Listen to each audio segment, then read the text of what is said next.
Le service de psychiatrie de l'enfant et de l'adolescent du groupe hospitalier Pitié-Salpêtrière est un service qui comprend une soixantaine de lits d'hospitalisation temps plein qui sont répartis en 5 unités. Les 5 unités ayant un lien très fort avec le groupe scolaire, puisqu'on a une collaboration avec l'éducation nationale. Alors il y a également 3 unités de jour pour les prises en charge ambulatoires, qui font à la fois des évaluations et aussi des prises en charge au long cours. Et puis une activité ambulatoire qui est sur le site hospitalier, comme pour la plupart des services de l'hôpital, mais également sur le 12e arrondissement, puisqu'on a l'intersecteur de psychiatrie infanto-juvénile. Donc il y a un centre de consultation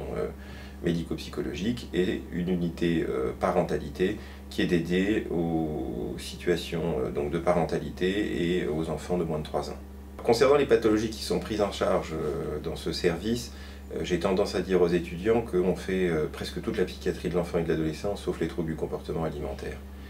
Mais c'est une réponse en négatif. Alors pour être plus précis, on fait les troubles graves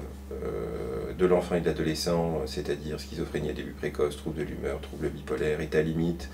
conduite suicidaire, troubles des conduites, mais également des pathologies qui sont des troubles complexes du développement, comme l'autisme, comme les troubles des apprentissages complexes, et également tout ce qui est contexte médico-légaux et psychosociaux graves, puisque dans nos disciplines, le contexte environnemental est très important dans le développement des troubles chez l'enfant. Enfin, et c'est la particularité du pôle, on a une expertise dans les pathologies psycho-organiques du fait des interactions avec les autres services de l'hôpital et du pôle des maladies du système nerveux. L'un des points forts du service au plan de ce que l'on essaie de proposer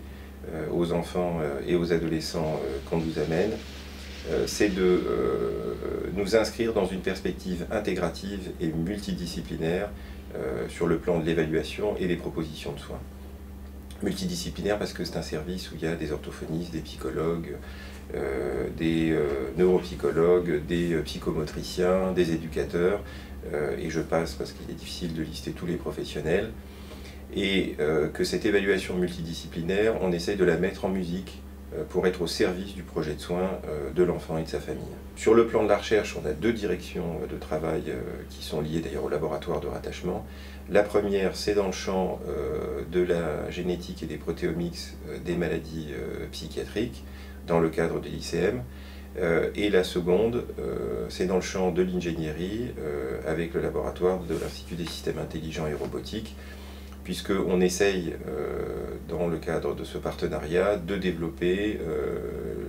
ce qu'on appelle l'éthique, c'est-à-dire les technologies de l'information et de la communication, comme soutien à la fois à la compréhension psychopathologique des problèmes que l'on prend en charge, mais aussi dans l'éventuelle possibilité d'accompagnement des patients et des familles que ces ressources nouvelles pourraient apporter.